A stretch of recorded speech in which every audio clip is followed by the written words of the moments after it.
Hello friends, PDW के एक नए एपिसोड में आप लोगों का स्वागत है। दोस्तों,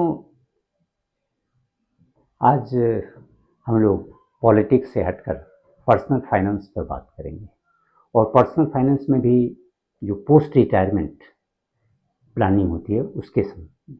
क्योंकि नॉर्मली आप देखें कि लोग पूरी लाइफ अपने कैरियर में तो एक कॉर्पस अकुमुलेट करते हैं कि भाई पोस्ट रिटायरमेंट जो भी 30-40 ईयर्स हो वो हम आराम से बिताएं।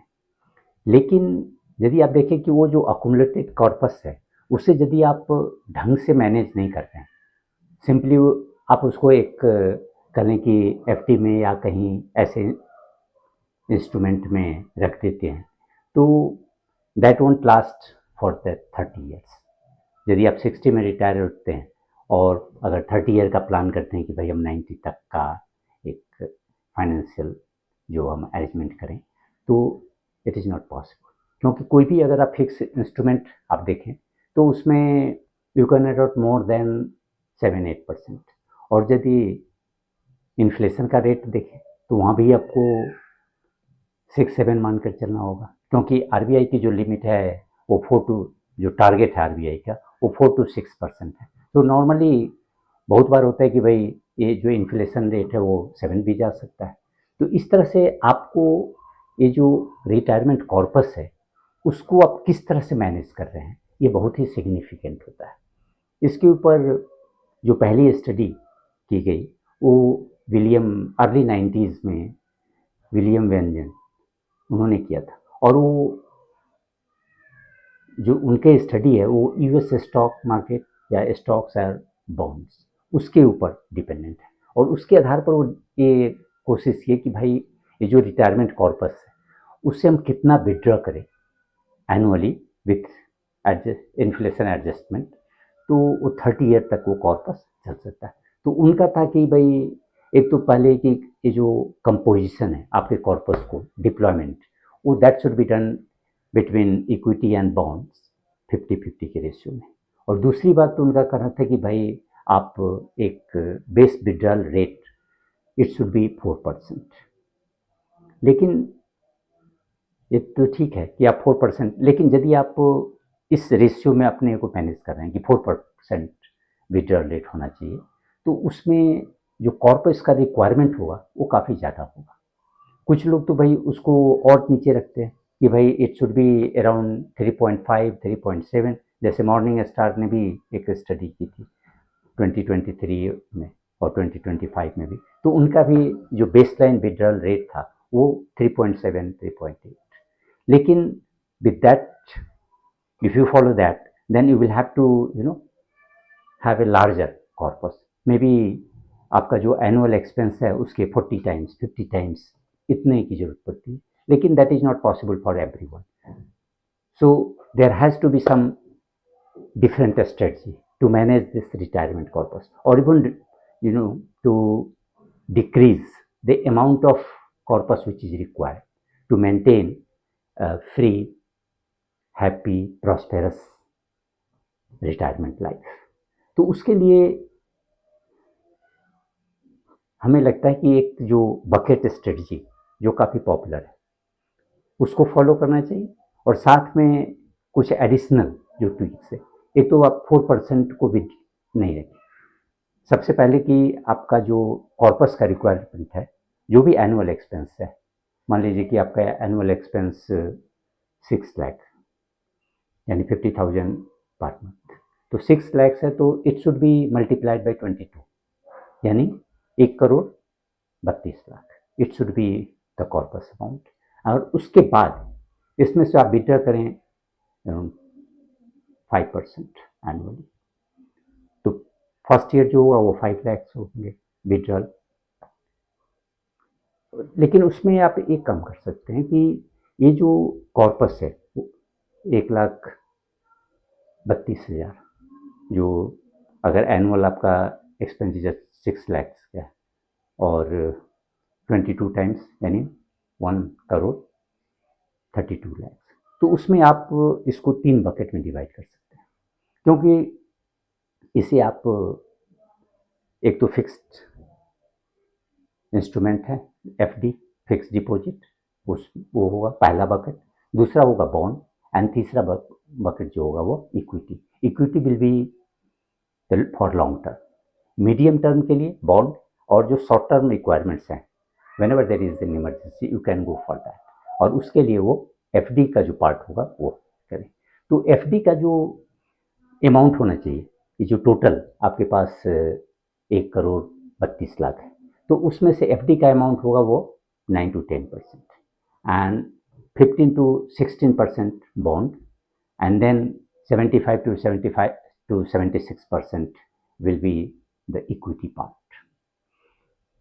तो उसमें आप ये कर सकते हैं कि तो इसमें अगर आप 1,32 में है तो उसमें आपका ये जो अमाउंट होगा एफडी का अमाउंट वो करीब 12 लाख और 20 लाख आप बॉन्ड में डाल दें, फिर 1 करोड़ सीधा आप इक्विटी में डालें।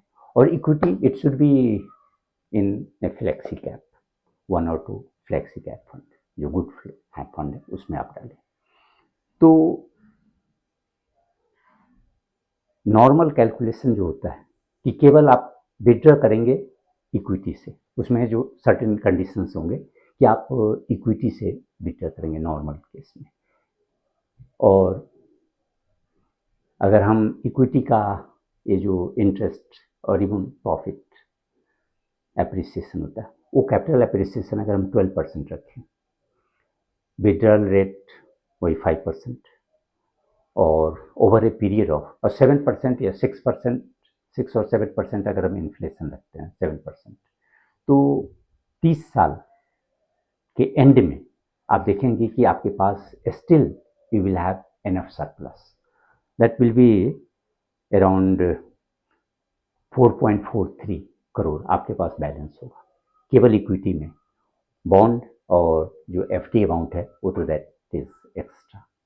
लेकिन इक्विटी का जो होता है वो उसमें कभी भी लीनियर ग्रोथ नहीं होता है, कभी हो सकता है कि फ्लैट हो किसी ईयर, उसमें 3 सिनेरियो है कि एक बार हो सकता है कि कभी वो फ्लैट है ऑलमोस्ट या 1-2% का ग्रोथ हुआ, कभी हो सकता है कि उसमें मार्जिनल फॉल हुआ, यानी आपका जो पोर्टफोलियो है वो दैट में गो डाउन बाई 2-3%, और कभी कभी तो भाई 10-15-20% भी डाउन हो सकता है। तो ये 3 सिनेरियो को आप मायने में रखें जब भी ये फ्लैट होता है।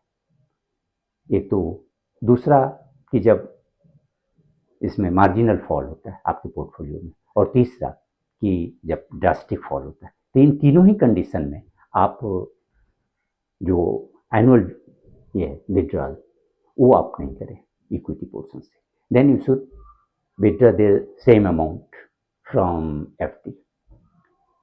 और दूसरी बात इसमें आप ये कर सकते हैं कि जिस साल आपके पोर्टफोलियो में ड्रॉप आया यानी मार्जिनल ड्रॉप, तो उस साल आप ये कर सकते हैं कि विड्रॉ तो करेंगे ही बकेट 1 जो एफडी पोर्शन है उससे विड्रॉ करेंगे, लेकिन उसमें आप इन्फ्लेशन को ऐड नहीं करें, यानी you will have to forgo inflation. And then third, when there is drastic fall यानी 15 to 20% आपके पोर्टफोलियो में फॉल आ रहा है, और जिसके कारण जो आपका विड्रॉल रेट है वो 5%, दैट में गो अप टू 6%, 7%, तो उस केस में आप 10% कट लें अपने जो एक्सपेंडिचर में।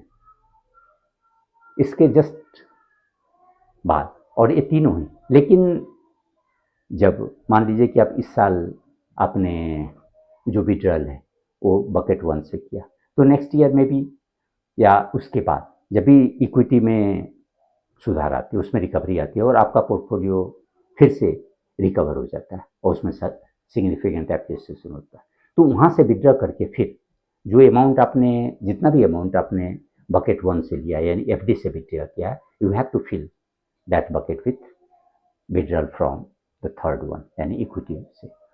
और इस तरह से आप करेंगे तो आपका ये जो पोर्शन यानी इसका जो रिक्वायरमेंट है, एक तो कॉर्पस का रिक्वायरमेंट बहुत ज़्यादा नहीं होगा, यानी 22 times if you have the 22 times of your annual expense then you can easily manage.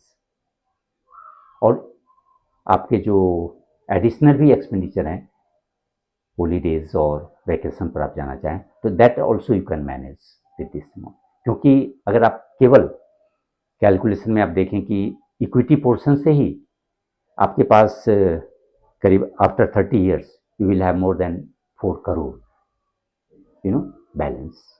So you can use them as and when you see there has been a sharp jump in the equity portfolio. और normally आप देखेंगे कि equity में कभी भी जो downfall होता है वो ऐसा नहीं है कि वो फॉर लॉन्गर टर्म होता है, वो मे बी मैक्सिमम इक्विटी में कहा जाता है कि इक्विटी में वॉलीटिलिटी होती है, तो उसको बीट करने के लिए 5 ईयर का होराइजन होना चाहिए। और इसीलिए आपके पास करीब जो 24-25% जो आपका इक्विटी और बॉन्ड में है, that will give you enough leverage to give time और not tamper with equity portfolio. तो इस तरह से अगर आप एक जो बकेट स्ट्रेटजी अपनाएं, यानी bucket 1 that is for short term यानी for 2 years in expenses, for 3 years you can have bond and उसके बाद बाकी इक्विटी से चलेगा। तो उसमें यही है कि भाई आपको बॉन्ड और एफडी को तभी यूज करना है जब मार्केट में फॉल आया है या उसमें कह लें कि flat, there has been no appreciation in the capital, only then and once there is an appreciation और once market recovers, then you have to fill the earlier buckets 1 or 2 with withdrawal from the third one। और इस तरह से आराम से आप इसको manage कर सकते हैं। धन्यवाद।